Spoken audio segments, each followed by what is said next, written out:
네, 여러분 안녕하십니까. 용감한 토크쇼 직설 김종민입니다.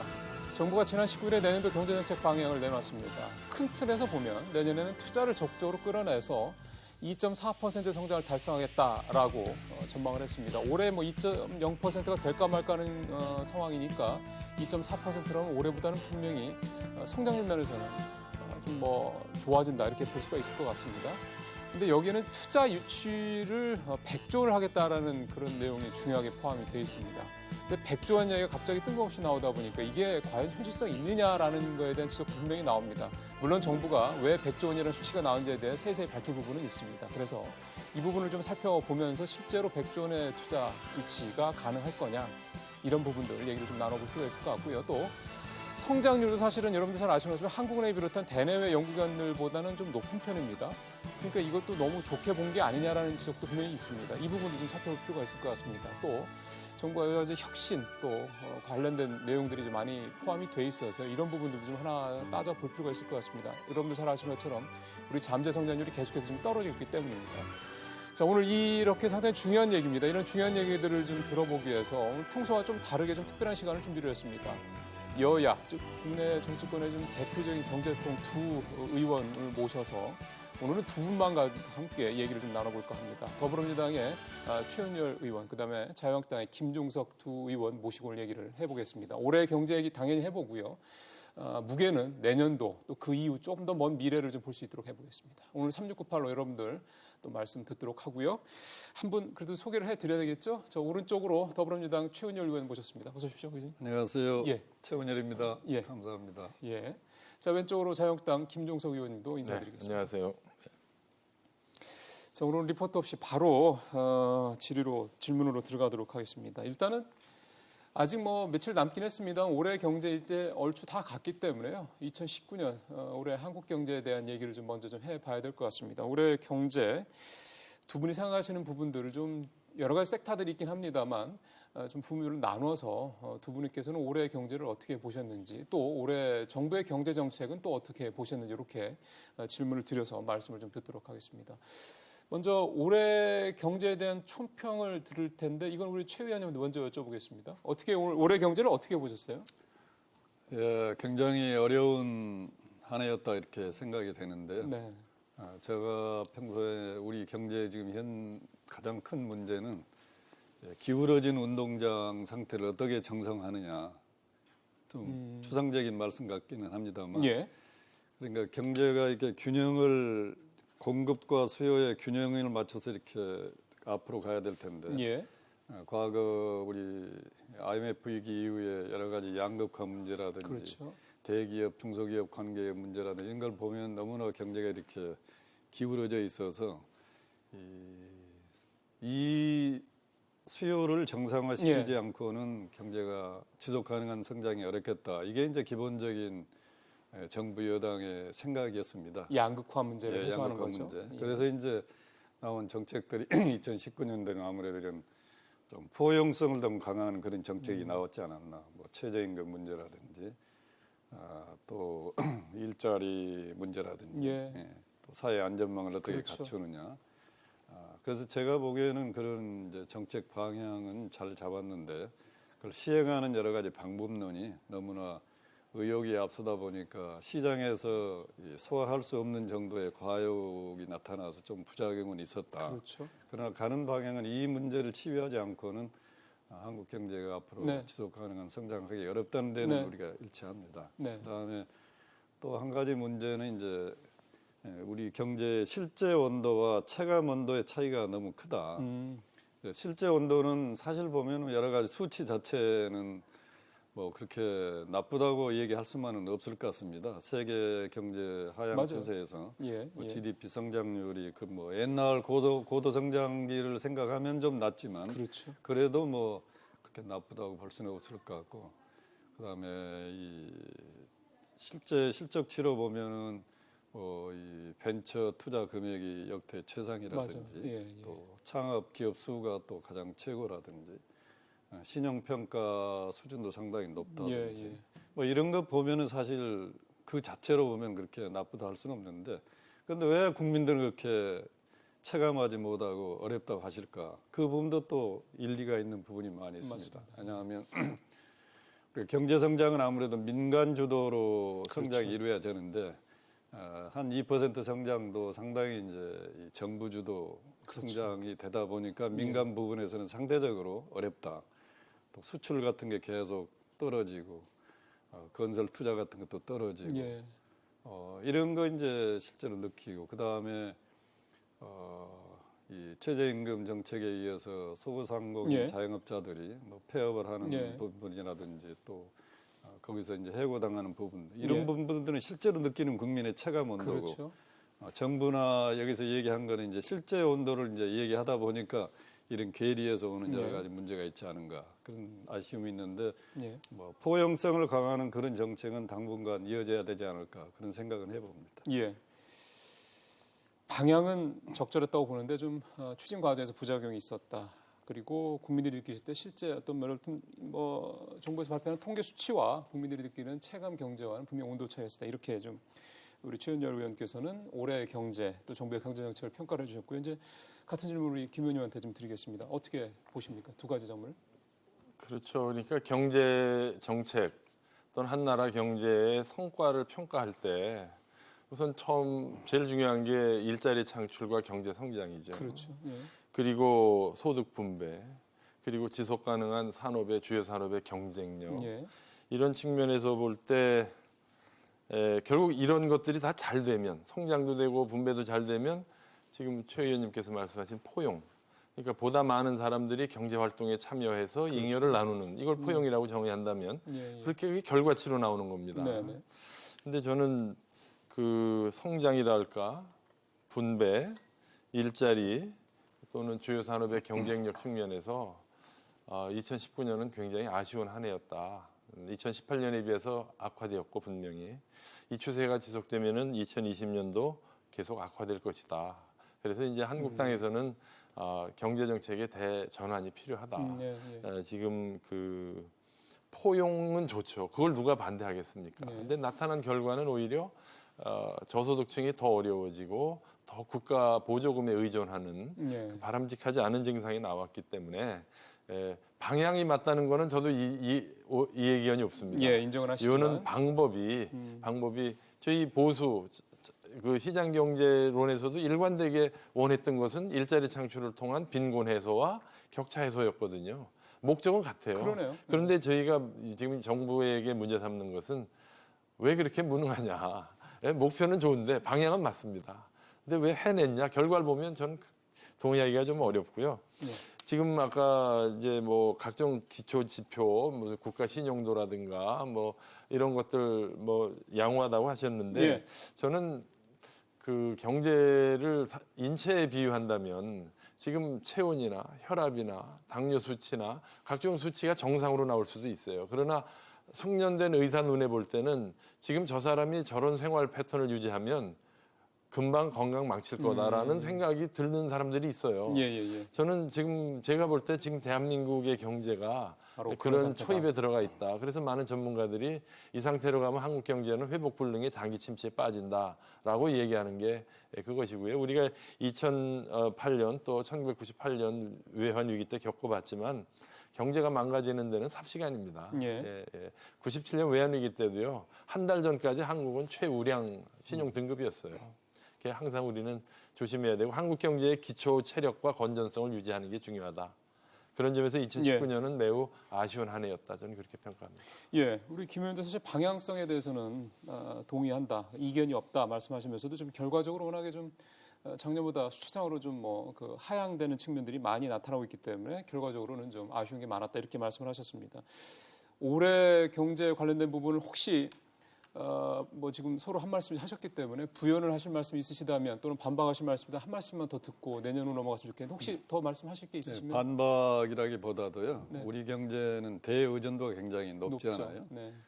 내수가 워낙 작기 때문에 그런데 우리가 어떻게 할 수 없는 대외적인 변수 미중 무역 갈등이라든지 또 뭐 브렉시트 문제라든지 일본의 보복 조치 같은 일본의 보복 조치라든지 그런 거가 이제 갑자기 금년에 몰아닥치다 보니까 우리 김 의원님 지적하신 부분도 분명히 일리가 옳으신 있다. 말씀인데 예. 우리가 컨트롤을 할 수 없는 그런 대외적인 변수가 워낙 크게 작용했다. 금년 1년에. 그러니까 뭐 수출이 주로 70-80% GDP 성장률의 70-80%를 차지한 나라가 갑자기 수출 여건이 나빠지다 보니까 전체적으로 이제 수축 사회로 가버린 더 과속화되는. 그래서 우리 사회는 지금 보니까 과거에 이렇게 팽창하던 그런 것에 익숙해진 맞아요. 우리 국민인데 예. 갑자기 이제 수축 사회가 오다 보니까 모든 게 지금 불안해지고 어렵다 느껴지는 속도가 더 크지 않을까 저는 뭐 그런 생각을 많이 들어요. 알겠습니다. 수축사라고 하는 표현도 좀 쓰셨고요. 분명히 이제 성장이라든가 이제 요즘에 뭐 새삼스러운 얘기는 아닙니다만 뉴노멀 이래가지고 이제 기본적으로 이제 과거보다는 성장률 자체가 많이 좀 내려가는 부분에 대해서는 사실 뭐 방법이 없는 문제이기도 한데 그러면은 조금 아쉬운 게 있다라는 우리 최 의원님 좀 추가 말씀 주셨고 우리 김 의원님도 좀 추가해서 한 말씀 더 해주신다면. 물론이죠. 지금 글로벌 경제 환경은 작년부터 사실 악화됐어요. 네. 그러나 그 이전까지는 사실은 전대문의 미문의 호황이라고 할 정도로 미국, 일본, 유럽 다 완전 고용 달성하고 호황을 이루었거든요. 다만 이제 보호무역주의 확산에 의해서 국제 무역의 증가체가 좀 수축된 건 있지만 감소한 건 아니고요. 제가 지적하고 싶은 것은 우리가 지금 국제 무역의 축소뿐 아니라 더한 경제 외부 충격도 많이 겪었지만 그때마다 한국 경제가 유연하게 충격을 흡수해서 내부화해서 다시 되살아나는 이런 외부 충격에 대한 저항력이랄까 이것이 굉장히 중요한데 이건 많은 전문가들이 한국 경제의 요소 시장이나 생산물 시장에 이 시장 원리가 작동하는 어떤 그 스프링 효과가 있어야 되는데 지금 한국 경제는 계속 여러 부문의 경직성이 누적되고 있어요. 대표적으로 노동 부문, 그다음에 공공 부문 이런 부분에 있어서 충격 흡수 능력이 현저히 저하됐다. 그래서 세계 경제가 혼란으로 빠져들어갈수록 우리는 방파제를 쌓고 지켜야 되는데 금융시장의 안정성이라든가 또는 그 노동시장의 유연성이라든가 이런 면에서 한국 경제를 지키는 그 방파제가 매우 취약해져 있다. 세계 경제 혼란할수록 우리는 한국 경제를 지키는 충격 흡수 능력을 키워야 된다. 이런 지적을 드리고 싶습니다. 올해 얘기를 좀 해봤습니다. 사실은 좀 최 의원님도 지적하셨고 김 의원님도 동의하신 것처럼 사실은 대외적인 그런 큰 돌발 변수들이 올해는 좀 유난히 좀 컸었던 그러니까 경제 위기, 금융 위기 이런 때를 제외하고는 그런 게 분명히 있었던 해긴 했는데요. 수치상으로 뭐 앞서 수출 관련된 그 표도 보셨겠습니다만 수출이 좀 뚝 떨어져 상당히 좀 좋지 않은 모습을 아직까지도 11월 달까지도 마이너스 14%대니까 상당히 좀 좋지 않은 모습이 나타나는 게 사실 우리의 또 현 주소이기도 합니다. 이제 올해 얘기를 이 정도 좀 마무리를 하고요. 그래서 이제 내년부터 우리 경제가 좀 어떻게 가야 될 것이냐 이 얘기가 사실은 오늘 저희가 두 분을 모시고 하려고 하는 그 핵심 내용이기 때문에요. 내년 얘기를 좀 넘어가 보도록 하겠습니다. 19일 날 정부가 내년도 경제정책 방향을 대통령을 이제 주제로 얘기를 했었는데요. 큰 틀에서 보면은 경기 반등과 성장 잠재력 제고를 정책 목표로 하고 혁신 동력 강화, 체질 개선, 미래 선제 대응, 포용 기반 확충 등 이런 네 가지 정책 방향을 내놨습니다. 일단 방향 얘기를 먼저 한 말씀 먼저 듣고 세부 내용으로 들어가는 게 좀 순서일 것 같습니다. 우리 김 의원님한테 먼저 좀 질문을 드리죠. 아까 이제 올해 경제와 관련돼서 방향은 뭐 두 분이 이제 이견이 없다 이렇게 말씀을 하셨는데 내년도 경제정책 방향에 대해서는 또 어떻게 평가하십니까? 그 방향 말씀하셨는데요. 어느 나라, 어느 시대, 어느 경제 정책이나 고금동서를 막론하고 빈곤을 해소하고 모든 사람이 잘 살게 하겠다는 목표에서 갔다는 뜻입니다. 근데 아까 지적드린 대로 결과를 보면 실망스럽다 이런 뜻이고요. 그래서 이제 방법의 차이. 그래서 이제 좌우가 있는 거고, 그렇죠. 이제 시장 경제론자가 있는 거고, 국가주의론자가 있는 건데. 지금 뭐 간단한 좀 사소한 거지만 이번에 정부가 발표한 그 내년도 경제적이 보면 투자 100조 원을 발굴한다고 그랬어요. 그렇죠. 이 발굴이라는 표현이 저는 굉장히 의아합니다. 아직도 정부의 핵심에는 국가 주도의 어떤 경제 운용의 그 마음 상태가 있다. 발굴이라는 표현에서 투자는 발굴하는 게 아닙니다. 어떻게 공무원과 정치인들이 미래 산업이 뭔지 기업인이나 시장보다 먼저 알겠어요. 오히려 기업인들이 뭐가 미래의 먹거리인지 자유롭게 찾아낼 수 있도록 여건을 마련해 준다라는 표현이 더 맞아야 되고요. 이 100조 원도 이미 뭐 60조 원 정도는 이미 기업 측에서 발표한 내용이고 생각 중인 내용으로 언론에서 보도가 됐고요. 그래서 여전히 국가 주도의 어떤 그 시장을 불신하는 기조에서 나온 정책이다. 그렇다면 금년에 연장선이 되지 않겠는가. 아까 말씀드린 대로 이제는 먹고 사는 문제는 시장과 기업에게 맡겨라. 일자리 창출이나 소득 창출이나 국가가 모든 것을 책임지고 국민의 삶을 책임지겠다는, 그리고 기업은 탐욕스럽고 시장은 불공정하다는 이런 좀 도구마에선 벗어날 때가 되지 않았느냐. 우선 이렇게 총평을 드립니다. 예, 이 100조 투자와 관련해서는 정부의 그 내년 경제적 방향 자료에 나온 내용을 제가 좀 간단하게 좀 소개를 해드리면요. 공공기관 투자 60조 원이고요. 대규모 기업 투자 프로젝트로 25조 원, 여기에 이제 신규 민자 사업 15조, 이렇게 해서 이제 수치상으로는 100조 원이 나옵니다. 그러니까 지금 김 의원님 말씀이대로 내년에 당장 어디서 100조 원을 갖다 명확하게 수치가 확정된 게 아니고 이렇게 하겠다라는 어떻게 보면 방향 제시 또는 전망, 목표 뭐 이런 정도로 이해를 좀 하면 될 것 같은데요. 100조 원 얘기를 먼저 말씀을 우리 김 의원님이 시작을 하셨으니까 100조 원 얘기부터 먼저 좀 풀어나갈 것 같습니다. 최 의원님께서는 어떻게 보십니까? 네, 우선 뭐 방향성 면에서 약간 좀 말씀드리면 자, 금년까지는 정부가 이 어떤 포용성에 초점을 둔 경제정책 방향이었다면 내년에는 아무래도 그 강도가 혁신 성장 쪽에 방점이 찍혔다. 그러니까 성장 쪽에 좀 더 방점이 찍힌다 보시는 거군요. 뭐 내용은 뭐 비슷비슷하게 보입니다만 구체적인 세부 내용을 들어가 보면 아무래도 기업의 투자를 어떻게 활성화하고 창업을 활성화하고 이런 측면에서 정부의 경제정책 방향 기본적으로 방향 자체는 조금 이제 변화가 왔다. 저는 이제 그렇게 생각하고요. 그다음에 이제 아무래도 경제는 민주도로 가야 되는 건데, 시장이 항상 100% 오를 수만은 없기 때문에 시장의 실패를 최소화할 수 있는 부분은 정부의 역할이 또 들어가야 될 수밖에 없는데, 그거를 이제 정도에 따라서 이제 보는 각도에 따라서 정부 역할이 너무 과도하다고 느낄 수도 있고, 또 아직도 부족하다고 느끼는 부분도 없지 않아 있지 않겠습니까?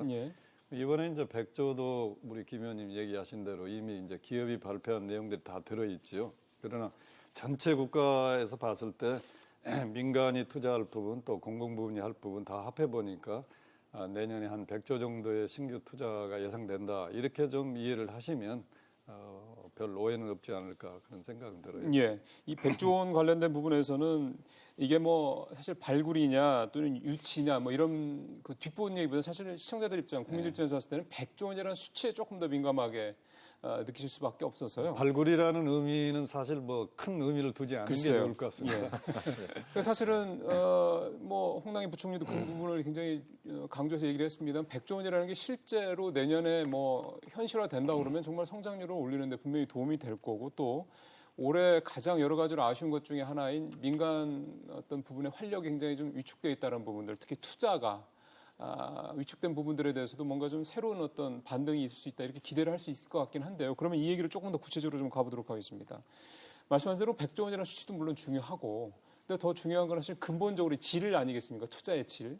아까 김 의원님께서 말씀하신 것처럼 결국 정부의 역할은 최소화하고 민간이 일자리 문제 또는 성장 동력을 새로 키우는 문제 또는 새로운 먹거리를 찾는 문제를 민간이 주도를 해야 된다는 말씀을 하셨는데, 지금 그 부분이 올해까지만 해도 상당히 좀 부족했다라고 좀 보시는 거잖아요. 그럼 그 부분이 어떤 점 때문에 좀 이렇게 부족했다고 보시는지 원인을 좀 분석을 해봐야 될 것 같습니다. 네, 뭐 그렇게 뭐 전문적 분석은 좀 필요 없다고 생각해요. 그냥 기업인들, 경제단체 또는 현장에서 시장에서 일하는 분들 얘기를 들어보면 현장에 답이 있어요. 우선 작은 중소기업이든 대기업이든 무슨 새로운 프로젝트를 하기에는 너무 불확실성이 크고, 그리고 규제가 많고, 그다음에 설사 일거리가 있다 하더라도 사람 쓰기를 주저하게 하고, 그러니까 일거리가 늘어도 일자리가 안 느는 역설이 생기는 거죠. 그러니까 그냥 요약해서 말하자면 기업인들이 안심하고 투자하고 사람 쓰고 소득과 일자리를 창출해낼 수 있는 여건의 형성에 지금 안 돼 있다. 그래서 더불어 말씀드리고 싶은 게, 이제 아까 100조를 그 중요한 숫자라고 하셨는데, 사실은 그거에 근거해서 이제 2.4% 성장을 전망을 했어요. 근데 기억하시겠지만 금년도 2019년도 초에 정부가 금년도 2.7% 성장한다고 그랬죠. 했어요. 처음에. 예. 그랬다 지금 보니까 2.0도 될까 말까예요. 맞아요. 그럼 그 연장선상에서 2.4를 지금 얘기했다면 저는 상당히 걱정됩니다, 사실은. 그래서 결국은 2.4든 2.0이든 GDP 성장 숫자 아닙니까? 그렇죠. GDP가 국내 총생산이에요. 예, 예. 생산이 늘지 않는 성장은 불가능합니다. 그런데 저는 지금 현 정부의 내년도 경제정책 청사진에 생산 증가를 위한 어떤 구체적인 비전은 없다. 생산을 늘리지 않고 어떻게 소득이 늘어나고 성장률이 올라가길 기대하겠는가. 예. 어떻게 재분배와 포용만 강조해서 소득 주도 성장이라는 개념이 그거 아니에요. 예. 결국 저소득층 소득 안정시켜주면 소비 늘 것이다. 그게 맞습니다. 어떻게 성장 이론입니까? 단기 경기 부양책이지. 예. 그래서 생산량을 늘려야 가능하고 생산성을 높여야 된다. 그러지 않고서는 2.4% 달성하기 어려울 거다. 그 정도로 말씀을 드리겠습니다. 예, 우리 최 의원께서 어떻게 이제 김 의원님 말씀을 그러니까 이제 일반적으로 우리 정부에 대해서 이제 분배에 치우친다 이제 이런 지적들 많이 하시는데 사실은 과거에 큰 투자를 보면은요 일반적으로 수도권 규제가 굉장히 심하지 않아요? 예. 근데 이제 노무현 대통령 때 대규모 그 파주의 LCD 단지 그 푼 것도 허가했죠. 참여정부. 지금 뭐 용인 지역에 하이닉스 몇십조 투자하는 것도 결국 이 정부가 이제 풀고 그런 거 아니겠습니까? 예. 그러니까 어느 정부든지 책임을 맡으면 성장을 해야 되는 부분에 대해서 다 이제 관심을 많이 가지시고 과거 어느 역대 정부도 하기 어려운 그런 굵직굵직한 또 투자가 이루어지고 있는 부분을 인정을 하셔야 되지 않을까. 예. 그 다음에 이제 우리 김 의원님 지적하신 대로 일반적으로 그 정치 집단의 차이가 한쪽은 이제 성장에 좀 방점을 찍혀 있고 한쪽은 아무래도 좀 이제 분배의 방점이 찍혀 있는데 그리고 분배라는 것도 파이가 커져야 분배가 예. 이루어진 사실은 다 알고 있거든요. 그러니까 그런 부분은 앞으로 우리 대통령께서 얘기하시는 규제 혁신 이거가 더욱더 우리가 피부에 와닿게 이루어진다면 예. 아마 이런 부분은 국민들께도 체감하지 않으실까 그런 생각을 해봅니다. 이 사실은 규제 얘기를 조금만 더 두 분 말씀을 좀 듣고 싶은 게 사실 규제 얘기는 뭐 예전 소위 말하는 이제 보수 정부 시절에도 늘 나오던 얘기고 뭐 진보 정부 때도 항상 나오던 얘기긴 한데 그게 그렇게 따지면 벌써 한 IMF 이후로 따지면 20년 내내 규제 얘기를 나왔던 것 같거든요. 그게 역대 정부에서 항상 화두가 됐던 것 같은데도 여전히 지금도 IMF 이후 20년 지난 지금도 규제 얘기가 나온다. 시청자들 입장, 국민들 입장에서 봤을 때는 도대체 저놈의 규제는 왜 이렇게 안 없어지는가 생각을 하실 것 같아서요. 이 부분에 대해서 두 분 생각을 규제 문제는 사실 예. DJ 정부 때 규제개혁위원회가 처음에 발족이 그랬죠. 됩니다. 예. 그러니까 그 당시부터 역대 대통령께서 전부 다 이 규제의 답답함을 호소하시고 규제를 혁파해야 되겠다고 예. 하시는데 안 돼. 뒷받침이 잘 안 되는 이제 그런 부분. 그 뒷받침에 대한 부분들이 아마 우리 국민들께서 그거는 이제 뭐 여러 가지 요인이 많이 있는데 제가 이제 우리 20대 국회에 들어가 느끼는 거는 이 정치권이 가장 큰 걸림돌 중에 하나다. 규제를 푸는 데 있어서. 예. 그런 걸 굉장히 많이 느끼고 답답하고 우리 둘이서 국회에서 양산된 많은 이 규제 부분을 어떻게 좀 더 억제하기 위해서 국회 내 규제 영향 평가 위원회 같은 것도 만들자 했는데 아직도 안 되고 결국은 20대 국회가 끝나버리는 그런 아쉬움이 있는데요. 네. 아마 역대 대통령 중에 어느 대통령을 막론하고 규제 혁파하겠다고 말씀하시지 않은 대통령은 안 계실 것 같아요. 그러니까요. 예. 그걸 아마 우리 많은 국민들께서도 기억을 하실 것 같아서 그래서 그 질문을 드린 건데 제가 사실은 뭐 최은열 의원님 모시고 규제개혁위원회도 오래 했고요. 규제개혁에 관한 열정은 뭐 저도 뭐 최 의원님 하도 많이 배웠고 그런데요. 저는 그 학계에서도 이제 규제경제학을 이제 강의하고 연구해왔던 사람으로서 사실은 이 규제개혁이라는 얘기가 나온 거는 이제 노태우 대통령 이래로 여러 가지 형태로 규제 완화, 행정 쇄신, 규제 개혁, 혁파, 지금 이제 규제 혁신이라는 말까지 나왔는데 규제 없는 정부는 없습니다. 규제는 그럼요. 필요하기에요. 말하자면 비유하자면 세금입니다. 네. 감춰진 세금이에요. 규제를 준수하다 보면 어차피 돈 들고 시간 들어요. 그렇죠. 세금이나 마찬가지인데 그러면 세금 없는 정부 상상할 수 없듯이 규제 없는 정부 없잖아요. 그러면 규제는 있을 필요도 또 있는 거잖아요. 당연하죠. 그러니까 요령은 뭐냐면요. 정치권에서는 저 예전부터 그랬지만 규제를 줄이는 게 규제 개혁으로 알아요. 풀어주는 걸로. 그게 아니고 그럼 세금을 줄여주는 것도 한 방법이겠지만 세금을 가장 효율적으로 가장 부작용이 적게 걷어가는 것도 요령이듯이 규제도 정책 목적을 달성하는 다양한 수단 중에 예. 가장 효과적으로 효율적으로 경제적 부담 없이 기업 부담 없이 달성하는 수단이 많거든요. 네. 그런데 요번에 저도 이제 20대 국회 최 의원님하고 와서 보니까 정치 논리와 경제 논리와의 상충 이런 것들이 많고 특히 그 정치 논리에 의해서 의원 입법으로 도입되는 규제들이 굉장히 불리한 규제들이 많아요. 그래서 보니까 이번은 20대 국회가 그러니까 의원들의 법안 발의 건수는 역대 최대거든요. 2만 건이 넘었어요. 그거야 또 이제 다른 차원의 얘기고 일종의 의원 평가가 그렇게 돼서 예. 자꾸 하나 바꾼 것도 하나 입법으로 돼서 그런데 그런 건 이제 빼야 되겠지만 지금 뭐 상공회의소 자료에 의하면은 의원 발의 중에 4분의 1이 불량 규제를 포함하고 있다. 과도한 불량 규제. 그래서 규제는 양보다 질이 문제고 그렇죠. 품질 관리고 그래서 최 의원님도 언급하셨지만 제가 의원 20대 국회 처음 대표 발의한 의원 입법 1호가 최 의원님도 도와주셨지만 의원 입법에 대해서도 규제 영향 분석을 의무화하자. 예. 해가지고 지금도 국회법 개정안이 운영위원회에 있어요. 안 되는 거죠. 그때 발의하신 의원 중에 여야 의원들이 여러 분 계셔요. 예. 근데 지금 4년 돼가도록 아직도 운영위원회 에서 국회법 개정안이 잠자고 있다는 선실이 어떻게 보면 참 그 상징적인 얘기죠. 예. 그 입법의 형태도 지금 많이 바뀌었잖아요. 옛날에는 주로 행정부 주도로 행정입법 위주였는데 행정부가 하는 경우에는 이번 법을 하나와 개정이라든지 제정을 하려면 반드시 공청회도 해야 되고 정부 내 규제개혁위원회도 통과해야 되고 이런 절차가 필요하거든요. 그런데 이제 그러니까 행정부 관료들이 그 번잡함을 피하기 위해서 의원을 통해서 하는 이제 의원 입법의 형태가 굉장히 양산되는 경우가 많습니다. 그래서 정부에서 한 숫자적으로 보면 한 100개 정도의 규제를 없앤다고 그러면 입법하는 과정에서 200개, 300개가 생겨버린 게 현실입니다. 이 문제는 진짜 어떻게 하든지 극복을 하지 않으면 안 될 것 같고요. 저는 이제 역설적으로 이번에 이제 일본이 우리 경제에 대한 여러 가지 보복 조치를 했잖아요. 이거가 우리 잘만 극복하면 규제 문제라든지 이런 걸 푸는데 굉장히 아마 나중에 긍정적으로 작용할 수도 있겠다. 이제 위기의식을 느끼지 않습니까, 우리가?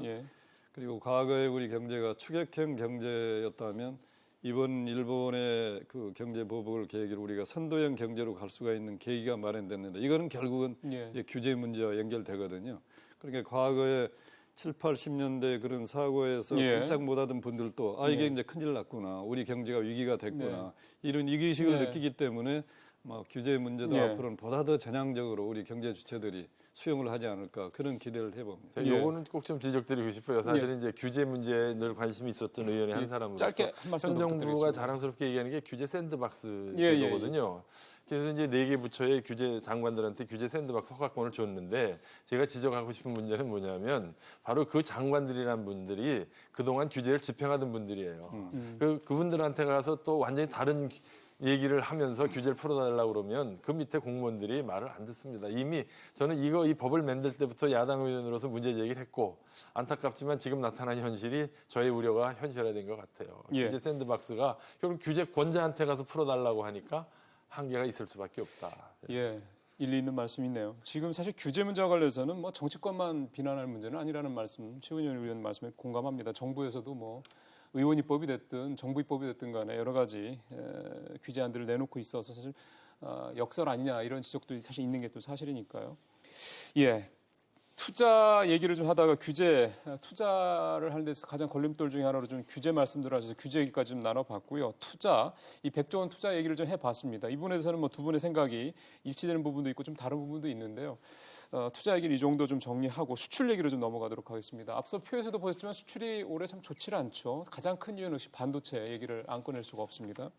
근데 반도체가 좀 정부 전망도 그렇고 민간 사이드에서 나오는 전망도 그렇고 내년 2분기 내지 그러니까 한 상반기쯤 후반쯤에 가면은 반등할 것이다 이런 얘기들이 많이 있어서요. 일단 수출 관련돼서 두 분이 좀 어떻게 보시고 어떤 게 우리 수출이 좀 더 경쟁력을 높이는 데 필요한 어떤 정책이나 어떤 부분들인지 두 분 말씀 듣도록 하겠습니다. 이거는 최은열 의원한테 먼저 여쭤보겠습니다.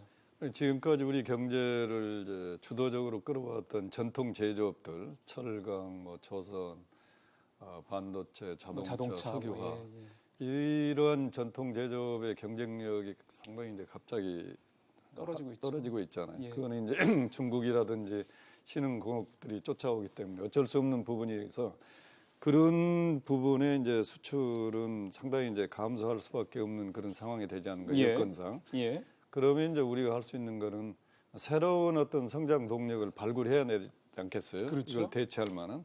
그래서 그런 부분도 역시 다시 돌아가면 이제 기업의 민간 투자를 촉진할 수 있는 어떤 규제의 문제로 귀결이 됩니다. 그러니까 과거 우리가 이렇게 잘했는데 네. 이것만 가지고는 안 되면 새로운 어떤 성장 동력을 어디서 찾을 거냐.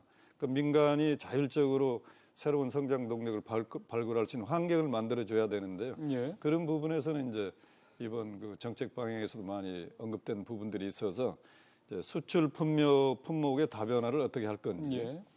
또 우리나라 수출은 지역적으로도 너무 이렇게 편중되어 있습니다. 중국 비중이 너무 높죠. 중국의 비중이 예. 너무 높고 네. 중국 범중국 관련된 부분 거의 뭐 30-40% 이상 되다 그렇죠. 보니까 그다음에 예. 뭐 미국이라든지 베트남에 예. 이제 있는데 그래서 새로운 뭐 신남방 정책을 통해서 새로운 수출 지역도 또 다변화해야 되고 다각화하고 예. 예. 또 가능하면 지금 여러 가지 어려움에 처해 있습니다만 남북 관계가 좀 더 호전이 된다면 이걸 통해서 북방 경제도 예. 또 활성화할 수 있는 다변화 정책 이런 것들이 종합적으로 아우러져야 이 수출 문제도 해결이 되지 않을까 이런 생각을 우선 해봅니다. 예. 김 의원님께서는 수출 문제에 대해서는 어떤 생각하고 계세요? 그러니까 그 수출이 지역적으로 다변화돼야 되고 품목도 다변화해야 된다. 이거는 대한민국 정부의 30년 이상의 일관된 정책이었고요. 이거는 뭐 여야의 문제는 아니고. 그러면 네. 그리고 상당히 성과가 있었어요, 사실은. 한때는 뭐 선진국에 치중돼 있다가 지금 상당히 개도국가 동남아에 많이 나가 있는 거 사실이고. 그다음에 이제 반도체는 워낙 경쟁력이 있어서 비중이 커서 그렇지. 지금 앞에 스크린에서도 나왔지만 우리나라 품목을 보면은 굉장히 다양화돼 있어요. 네, 사실은 별의별 거 다 수출합니다. 반도체가 좀 유난히 좀 비중이 많아서 커서 그런 그렇게 뿐이죠. 보일 뿐인데 예, 문제는 이제 그래서 리스크가 있는 거고요. 내년도에 수출 전망을 지금 그 정부 발표표를 보면 이제 수출이 마이너스에서 플러스로 간다고 그러는데 그 전제가 보니까 이제 반도체가 잘 팔릴 거다 이렇게 돼 있는데 사실 그렇죠. 예, 이거는 어떻게 보면은 뭐 투자할 때 하나의 종목에 몰빵하듯이 리스크가 좀 있는 전망이고요. 만약에 반도체 경기가 나빠지면 한국 수출도 안 좋을 거라는 리스크가 있고요. 제가 여기서 지적하고 싶은 거는 예. 지금 우리나라의 주력 산업이 앞에서 말씀하신 대로 이제 반도체, 자동차, 전자, 철강, 조선 이런 것들인데 이게 다 자본집약적인 중후장대형 제조업 아니에요.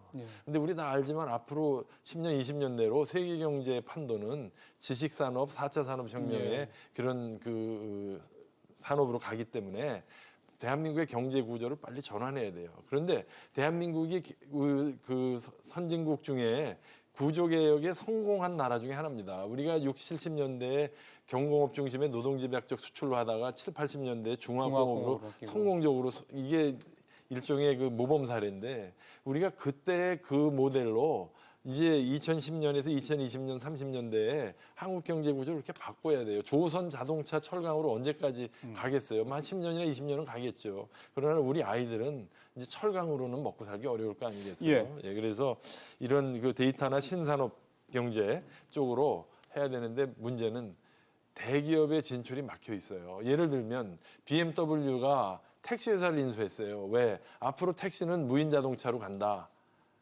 이런 연횡이 이루어져야 되는데 우리나라는 현대자동차가 택시를 인수한다?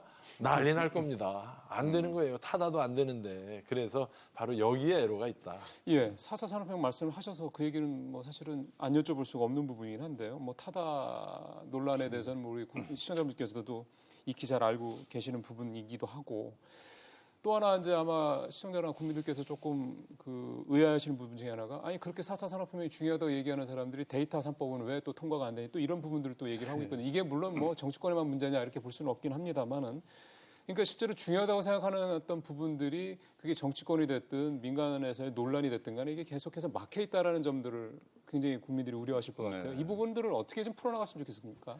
그래서 지금 이제 우리 전통 제조업의 그런 한계를 이제 느끼고 있기 때문에 예. 그럼 새로운 돌파구는 제가 보기에는 한 두 가지 차원에서 볼 수 있을 것 같아요. 하나는 4차 산업혁명에 우리가 어떻게 적극적이고 능동적으로 대응을 하느냐. 또 하나는 서비스업을 어떻게 활성화하는 부분인데요. 4차 산업혁명 부분은 사실은 뭐 일본이나 우리나 거의 지금 이게 출발선상에 있기 때문에 어떻게 우리가 대응하느냐에 따라서 그쪽에서 선도형으로 우리가 추구할 수 있을 것 같고요. 서비스업도 이제 금융이라든지 의료라든지 정말 우리가 잘할 수 있는 부분들이 있거든요. 그러니까요. 이런 부분은 과감하게 산업화해서 할 수 있어야 되는데 이 부분도 이제 한 80년대, 90년대 그 어떤 규제 마인드로 지금 이렇게 쌓여 있는 분들의 저항 때문에 안 되고 있는데요. 이번에 이제 그 일본의 그런 규제라든지 이런 것 때문에 굉장히 이제 절박하다. 예. 그래서 그런 부분도 4차 산업혁명의 데이터 3법이라든지 특히 이번에 이제 타다 문제가 왔을 때 예. 저도 좀 답답한 게 기술의 진보를 우리가 어떻게 막을 수 있겠습니까? 막을 수는 없잖아요. 그런데 기술의 진보에 의해서 혜택 보는 사람도 있겠지만 또 피해 보는 섹터도 분명히 있거든요. 그럼 이 피해 보는 부분을 어떻게 우리가 구제할 거냐? 그거는 정부가 노력해 가지고 사회 안전망을 구축한다든지 그렇죠. 혜택을 보는 섹터들이 뭐 기금을 마련해서 보완한다든지 이런 예. 식으로 해서 윈윈하는 정책을 우리가 분위기를 만들어야 되지 않겠습니까? 이런 부분도 이제 점차 우리 경제 주체들이 그런 문제의 심각성을 인식하고 있기 때문에 약간 시간은 좀 더디지만 그런 방향으로 가고 있다. 저는 그렇게 좀 보고 있습니다. 시간이 좀 걸릴 뿐이지만 방향은 잘 가고 있다. 네. 이라고 이제 우리 최 의원님께서는 보고 계시고요. 김 의원님께서는 어떻게 보십니까? 사실은 이 문제는 여야 정쟁의 문제는 아니에요. 그럼요. 이거 다 알아요. 네. 예, 민주당 내에서도 이렇게 최 의원님 같은 분들이 상당히 그 인식이 높으시기 때문에 이 문제는 사실은 제가 최 의원님 모시고 정무위원회에 같이 있고 정무위원회가 바로 이제 신용정보법이라든가 P2P법 핀테크 이제 주무 상임위원회인데 이견이 없습니다. 근데 왜 안 되느냐? 글쎄요, 저는 꼭 여기서 뭐 정당 얘기하고 싶지 않은데요. 한국당은 항상 빅데이터나 AI나 서비스 산업 발전이나 ICT 융합에 대해서 항상 더 전향적이었습니다. 그거는 뭐 국회 속기록이나 기록을 보면. 네네네. 근데 민주당도 최 의원님이나 대다수의 의원님들은 전향적이세요. 제가 지적하고 싶은 것은 민주당의 또는 현 정부 여당의 외곽에 있는 편향된 시각을 가진 소위 좌파 시민단체들의 압력과 저항을 넘어야 되는 책임은 정부 여당에 있거든요. 왜냐하면 그분들이 정부 여당의 우호 세력이니까. 우리는 처음부터 100m 가자고 그랬어요. 빅데이터 하자고 그랬어요. 예. 데이터 3법 하자고 그랬어요. 애로는 거기에 있다는 것을 지적드리고 싶습니다. 그 부분에서 정부가 이렇게 조정을 잘 못한다는 말씀이신 거죠? 그렇죠. 그래서 항상 소극적이었고 저희가 이제 항상 저 협의 과정에서 이제 좀 전향적으로 해서 데이터 3법은 정무위원회 떠났고요. 예. 법사위도 떠났고요. 이제 본회의만 남아나 있습니다. 표결만 하면 되는 거죠? 표결만 하면 되는 그러면은 상태라고 표결에 들어가면은 통과될 가능성은 현재 뭐 두 분이 국회에 계시니까 100%예요. 넘는 통과될 가능성은 많은데 이제 참 우리가 경험하지만 국회 그 입법하는 절차를 보면 특히 이제 상임위에서 법안 심사 소위 의결 방법이 만장일치됩니다. 아, 그렇죠. 그러니까 어느 한 분이 다른 생각을 가지고 반대해 버리면 논리가 통하지가 않습니다. 지난번에 한 의원님이 이런 그렇게 문제, 했었죠. 이런 문제가 현실적으로 좀 부딪히는 부분이 있고 또 우리 김 의원께서 이제 걱정하신 그런 부분은 이제 우리 당내 일부 의원님들도 이제 자기들의 어떤 지지 세력을 의식하지 않을 수는 없잖아요. 조금 바뀐 건 이분들이 이제 토론하고 의결하는 과정에 자기 반대 의사 표시를 하고 다행히 보니까 의결할 때 자리를 비켜줍니다. 이것만 해도 큰 변화가 왔다. 저는 그렇게 생각이 듭니다. 알겠습니다. 지금 뭐 두 분 말씀 들어보니까 일단 표결까지 이제 본회의 표결만 남은 상태이기 때문에 데이터 3법도 이제 지금 최근에 정국 상황이 좀 복잡하긴 합니다만은 뭐 한꺼번에 민생 법안 중에 하나로 이렇게 통과되지 않을까 하는 기대감을 가져보겠습니다. 저희가 또 여기에 너무 또 깊이 들어갈 수가 없어서요. 다음 주제로 넘어가 보겠습니다. 사실은 저희가 계속 이런저런 얘기를 하고 있습니다만 투자 얘기도 그렇고요, 수출 얘기도 그렇고 결국은 이제 일자리 문제와 다 연결이 좀 돼 있는 문제입니다. 그래서 일자리 얘기를 또 저희가 또 안 해볼 수가 없습니다. 작년보다는 올해가 전체적으로 신규 취업자 수 증가는 분명히 좀 늘어난 건 사실입니다. 작년에는 뭐 심지어 작년 8월 같은 경우는 3,000명 늘어나가지고 큰일 나는 뭐 상황이다 이렇게 걱정도 많이 했었는데 올해는 대략 한 20만 명 이상 정도의 신규 취업자 수 증가폭을 좀 계속 보이고 있는데요. 지금 표에서도 보시는 것처럼 11월 뭐 40만 넘은 적도 두 번이나 있었고요. 하반기 들어서는.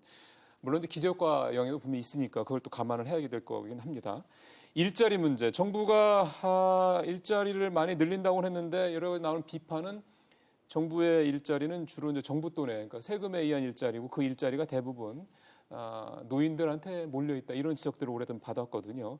내년에 일자리 문제와 관련해서는 지금 대통령께서 특히 40대 일자리 문제에 대해서 굉장히 좀 깊은 관심을 갖고 주목을 하고 있는 상황이어서 내년에는 뭘까요? 가장 우리 경제 허리라고 할 수 있는 30, 40대, 50대 일자리 문제에 좀 뭔가 변화가 있을 수 있을 것이냐 이런 얘기를 좀 해봐야 될 것 같습니다. 일자리 얘기는 우리 김 의원님 먼저 좀 말씀해 주시면 좋을 것 같습니다. 뭐 언론에도 많이 분석 보도가 됐죠. 41만 명 또 12월 달에는 33만 명 늘었는데 그 늘어난 일자리의 90% 이상이 10월 달의 경우에는 41만 9천 명 늘었는데 41만 7천 명이 60대 이상의 단기 알바형 일자리였어요. 그러니까 이거를 일자리로 보느냐. 사실은 이제 노동 통계의 기준이 일주일에 1시간만 돈 받고 일하면 취업자로 분류되기 때문에 통계상 그렇게 얘기하는 건 이해가 가지만 엄밀히 말하면 그거는 노인 취로 대책이죠. 이 지속 가능한 어떤 세금을 내는 일자리가 아니라 세금을 먹는 일자리 아니에요. 우리가 원하는 거는 세금을 내는 일자리죠. 건강한 일자리를 말씀하시는 거죠. 그렇죠. 부가가치 창출을 하는 일자리니까 그래서 그렇게 그 취로형 복지제도형 일자리 60세 이상의 41만 7천 명을 빼면 또 3천 명 이내가 되는 거고요. 아까 저 그래프에도 지금도 나와 있지만 30, 40대 일자리가 감소하고 있다는 건 상당히 심각한 거고요. 그 30, 40대의 또 상당수가 제조업입니다. 그러니까 우리나라 대한민국 경제 제조업 위기 그리고 일자리 창출의 한계가 이 통계에 담겨 있다고 보고요. 저는 40대 일자리도 대통령이 이제 관심을 가졌다는 건 감사한 일인데 또 60대 일자리처럼 돈으로 사는 세금으로 유지되는 40대 일자리는 오히려 한국 경제에 장기적으로는 더 독이 될 것이다. 40대 일자리만큼은 60대 일자리 창출과 좀 다른 방식으로 접근해야 되지 않겠느냐 하는 생각입니다. 좀 전에 제조업 말씀을 하셔서 40대 일자리와 가장 밀접한 게 업종으로 따지면 제조업하고 또 하나는 또 자영업이 많이 연결이 되어 있거든요. 그러면 40대 일자리가 좀 더 건강한 일자리로 이렇게 늘어날 수 있으려면 결국은 제조업 문제, 그다음에 자영업 문제 이 두 문제 해결이 된다는 얘기네요. 그렇습니다. 그러니까 결국 세금을 내는 일자리를 만들어야죠. 그러니까요. 지금 40대 일자리도 만든답시고 세금을 먹는 일자리는 절대로 안 될 거고요. 기본적으로 일거리가 많아야 돼요. 경제가 활성화되면 일자리가 생기는 거죠. 당연히. 그런데 문제는 일자리가 늘어나는데 일거리가 늘어나는데 일자리가 안 느는 이유는 일거리가 늘어도 고용주들이 그게 포장마차 주인이든 식당 주인이든 대기업이든 사람 쓰는 게 불안한 거예요. 부담스러운 거죠. 그러니까 있는 사람은 일자리 근로시간을 늘리는 실업자는 넘쳐나는데 근로시간의 세계 최장인 이상한 나라가 된 거죠. 그러니까 문제의 본질은 일거리가 늘고 경제가 활성화됐을 때 고용주들이 마음껏 사람을 쓸 수 있게 해주는 제도적 장치. 이게 우리가 얘기하는 노동시장의 유연성 개념입니다. 그렇게 하면 일자리 늘어납니다. 그거는 뭐 일본이 그랬고 프랑스가 그랬고 미국이 그랬으니까요. 그렇게 해서 늘어나는 일자리는 이를테면은 소위 말하는 우리가 정규직이라고 얘기하는 풀타임 잡이라고 하는 그런 좀 더 건강한 일자리하고의 상관성은 어떻게 봐야 됩니까? 그것도요. 일의 선호가 있는 거죠. 일본의 경우나 유럽의 경우를 보니까 완전 고용에 접근하면 임금 올리지 말래도 올라가고 그렇죠. 비정규직 쓰지 말라 그래도 정규직 알아서 씁니다. 왜냐하면 지금 오라는 데가 많은데 너 비정규직이다 그러면 그 회사 가겠습니까? 그래서 일의 선호가 지금같이 불경기에 실업자가 100만 명이 넘는데 강제로 정규직 전환 52시간 임금 인상 해놓으면 오히려 더 상황을 악화시킨다. 일의 선호가 우선은 일자리의 양에서 완전 고용에 근접하면 일자리의 질은 예외 없이 올라갑니다. 우리나라도 그랬어요. 자, 우리 이제 일자리 문제 관련해서 우리 최 의원님께서 어떻게 보십니까? 일자리 문제에 있어서도 가장 큰 게 이제 실제 온도와 체감 온도의 차이 같아요. 사실은 제일 큰 게 아마 일자리 같습니다. 그래서 이제 이번에도 신규 일자리가 33만 개 늘었다 이렇게 내용을 보면 우리 김 의원님 말씀하신 대로 60대 일자리가 한 50만 개 늘고 40, 50대 일자리는 17만 개 줄어서 33만 개가 된 거거든요. 사실은 가장 바람직한 우리 경제의 허리인 30, 40대 일자리가 많이 느는 게 맞습니다. 정상인데 그런데 지금 우리 경제의 근본적인 문제가 전체적인 지금 구조조정기로 들어와 있잖아요. 전통 제조업들의 경쟁력이 떨어지기 때문에. 그러니까 여기서는 일자리가 지금 줄어들 수밖에 없는 그런 환경이 돼버린 거고.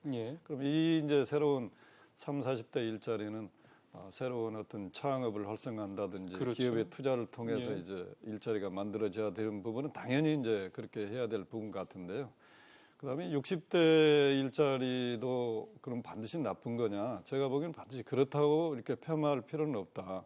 왜냐하면은 그분들의 이제 취약한 일자리지만 그걸 통해서 소득이 뭐 30만 원, 40만 원이 늘어나면 소비로 이어지고 하기 때문에 궁극적으로 경제에 기여한 부분도 있어서 가능한 하면 30, 40대 일자리 늘어난 것이 제일 바람직하지만 60대 일찍 우리나라는 이제 일찍 직장을 그만두지 않아요.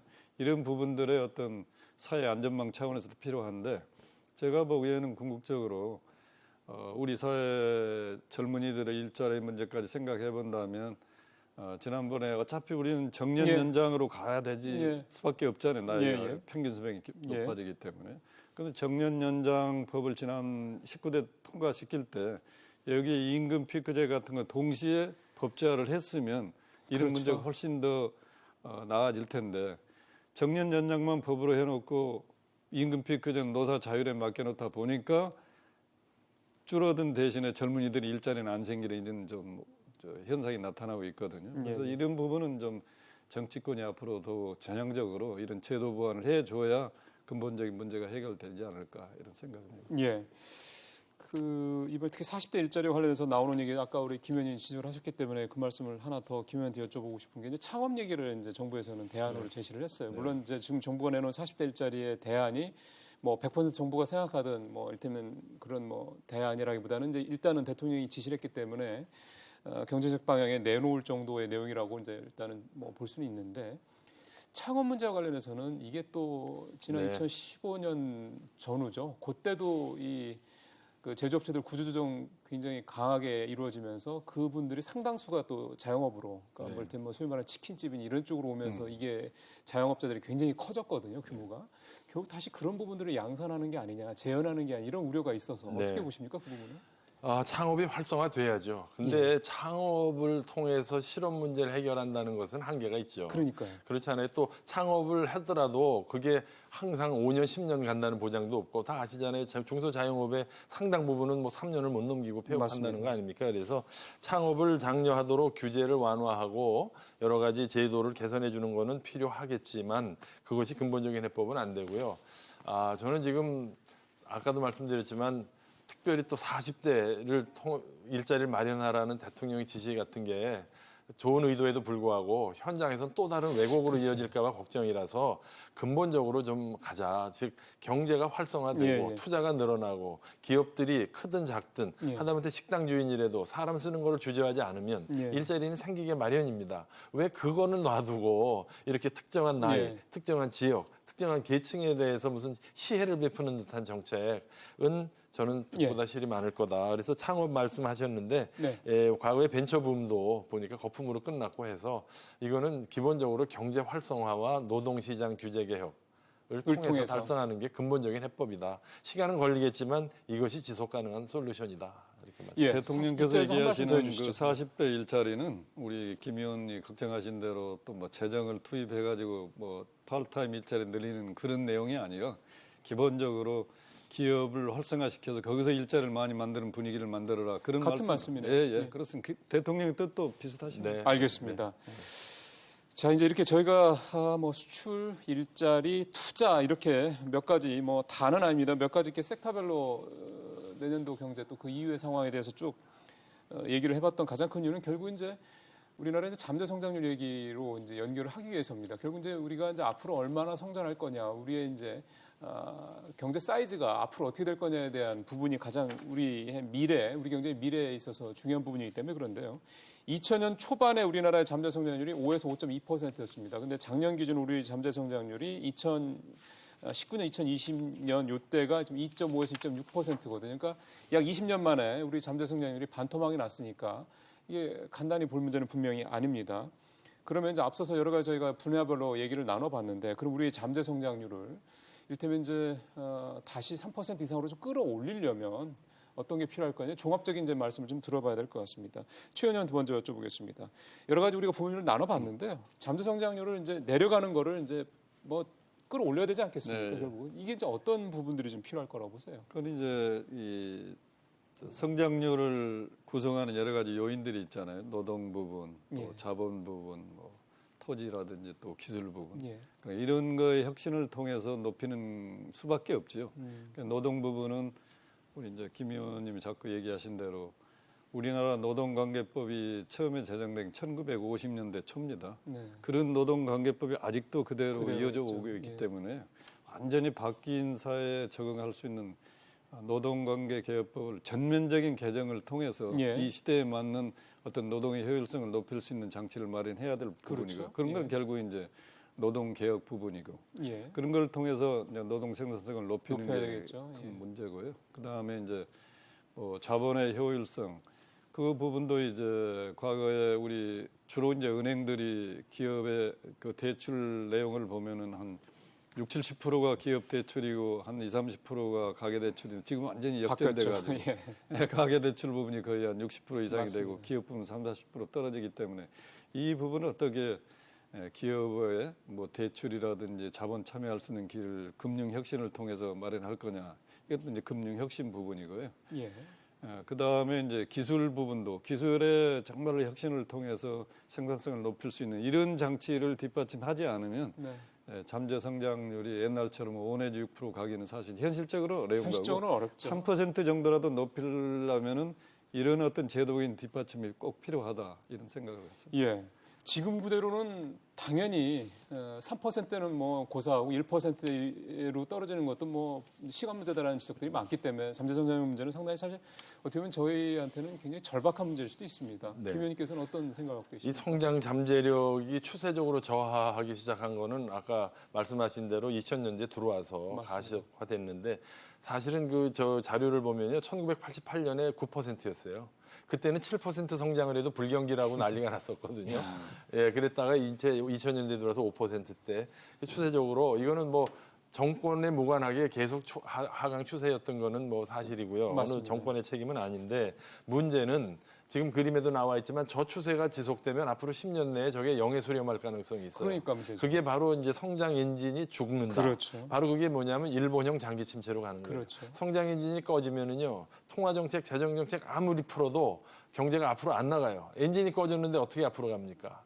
근데 최 의원님도 방금 말씀하신 대로 성장 잠재력을 결정하는 변수는 경제학계에서 이미 확인이 돼 있어요. 그래서 교과서에도 나와 있고 번듯한 경제연구소의 성장 잠재력 결정 변수에 관한 연구 다 있어요.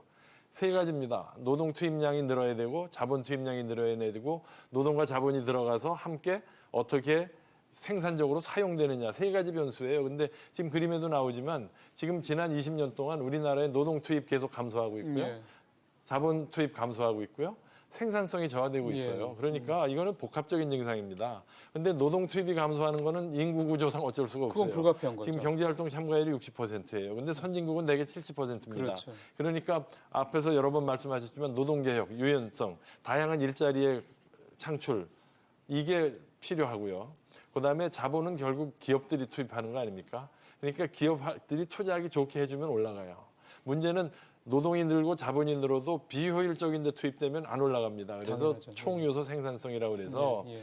국가의 생산성, 즉 미래지향적이고 수익성이 높은 쪽으로 사람과 자본이 몰려야 돼요. 이걸 구조조정이라고 그럽니다. 앞에서도 언급했지만 과거에 경공업 신발이나 스웨터 팔다가 조선 자동차로 왔다가 이제 우리 고부가 가치로 가야 되잖아요. 이 과정을 순조롭게 해야 됩니다. 그래서 이 세 가지가 참 난제인데 우리가 불치병은 아니에요. 난치병입니다. 이 세 가지를 효과적으로 고쳐야 되고 개방과 경쟁, 기업 환경 예. 개선, 노동시장 개혁, 그리고 공공부문 개혁 이것들이 바로 한국 경제의 잠재 성장률을 높이는 처방입니다.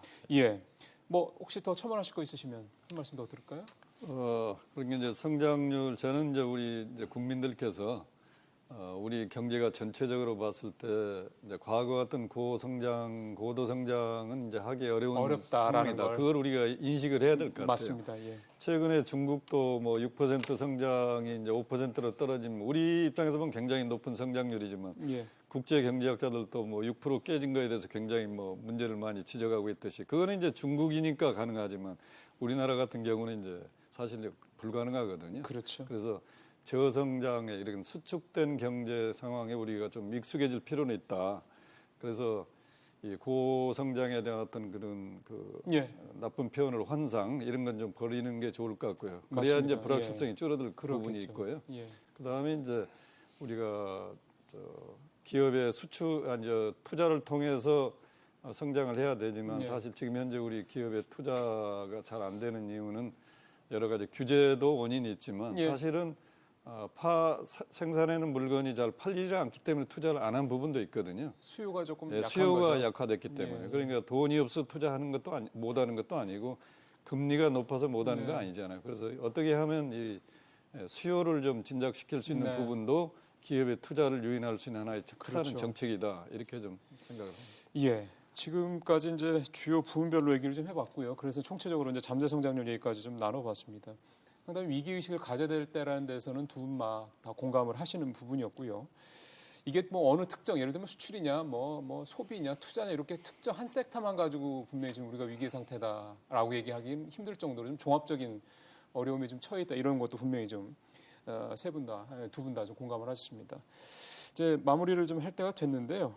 일단은 이런 상황에서 그는 우리가 어떻게 가야 되느냐, 이 방향성 또는 이제 구체적으로 나는 이렇게 갔으면 좋겠다. 조금 더 세밀한 부분을 지적을 해주셔도 될 것 같고요. 두 분께서 생각하시는 일종의 좀 솔루션이죠. 해법은 뭔지 이분 말씀을 좀 한 말씀 듣도록 하겠습니다. 시간은 대략 한 1분 정도 시간이 될 것 같습니다.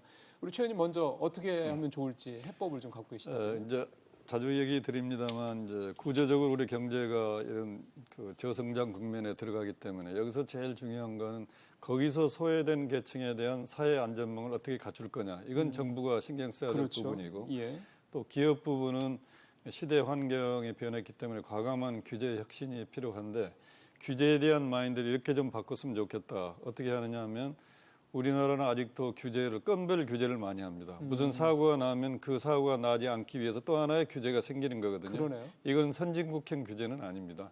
선진국형 규제는 어떻게 하느냐면 전반적으로 기업한테 자유를 준 포괄적 규제를 하고 그 대신에 거기다가 강력한 징벌적 손해배상을 붙입니다. 이른바 네거티브식이. 예. 네거티브 리스팅 시스템으로 가서 기업에 무한한 자유를 주되 법과 원칙을 어기면 기업이 망할 수 있을 정도로 강력한 징벌적 손해배상을 하는 것이 이 시대에 맞는 하나의 규제 체계다.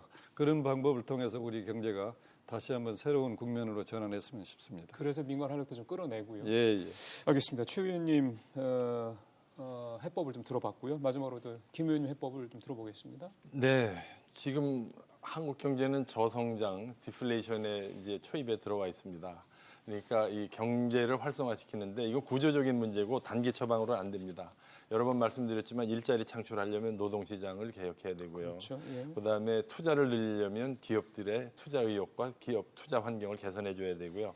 그리고 지금 현재 현 정부 들어와서 현저하게 덩어리가 커지고 있는 공공부문 이의 비효율성이 한국 경제의 경쟁력을 많이 저하시킵니다. 저는 핵심적으로 일자리는 기업이 만들고 소득은 시장 거래를 통해서 얻는 것이고 경제 성장은 GDP 생산이 늘어야 되는 겁니다. 근데 현 정부의 경제 정책을 종합적으로 보면 시장은 불공정하고 기업은 탐욕스럽고 정부만이 전지전능하고 공정하다라는 어떤 그 도그마에서 지금 한국 경제를 운영하는 것 같습니다. 민간에게 경제적 자유를 더 주고 자율과 창의를 존중하라. 그게 헌법 정신이거든요. 그대로 하면 전 된다고 봅니다. 알겠습니다. 하나만 덧붙인다면 말씀하시죠. 짧게. 제가 간단하게 한 단어만 포용. 포용이 혁신의 기반이다. 알겠습니다. 이러한 생각을 좀 우리가 가졌으면 좋겠습니다. 뭐 지금 김 의원님 말씀에서도 이제 노동시장의 어떤 유연성을 높이려면 결국은 사회 안전망이 확보되지 않은 상태에서 사실은 그 효과가 또 부작용이 더 많아질 수밖에 없는 거니까요. 이렇게 두 분의 우리 경제에 대한 해법까지 좀 들어봤습니다. 일부러 시간을 한 2분 정도 좀 남겼는데요.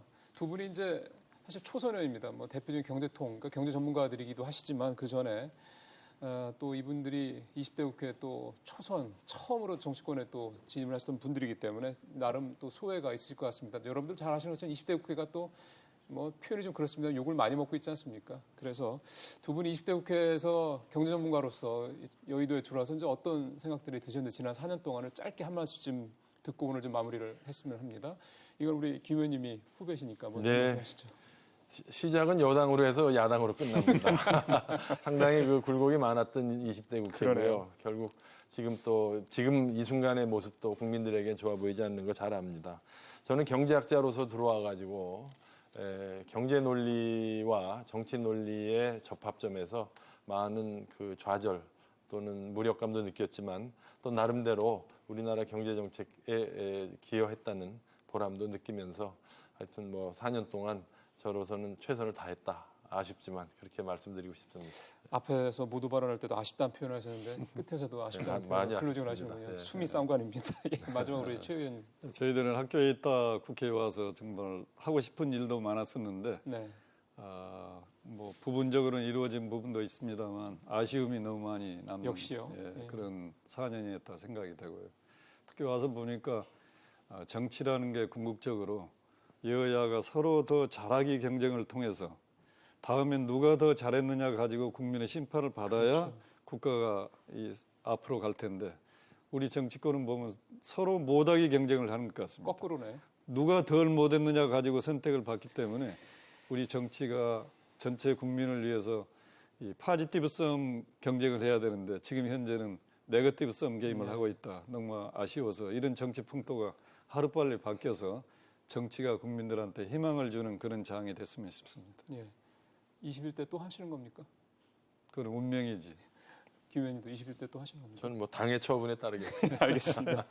예, 오늘 더불어민주당 최은열 의원, 그다음에 자유한국당 김종석 의원 두 분과 함께 올해 경제 그리고 내년 경제 조금 더 나아가서 미래 한국 경제에 대한 얘기까지 좀 나눠봤습니다. 두 분 말씀 잘 들었습니다. 고맙습니다. 네, 감사합니다.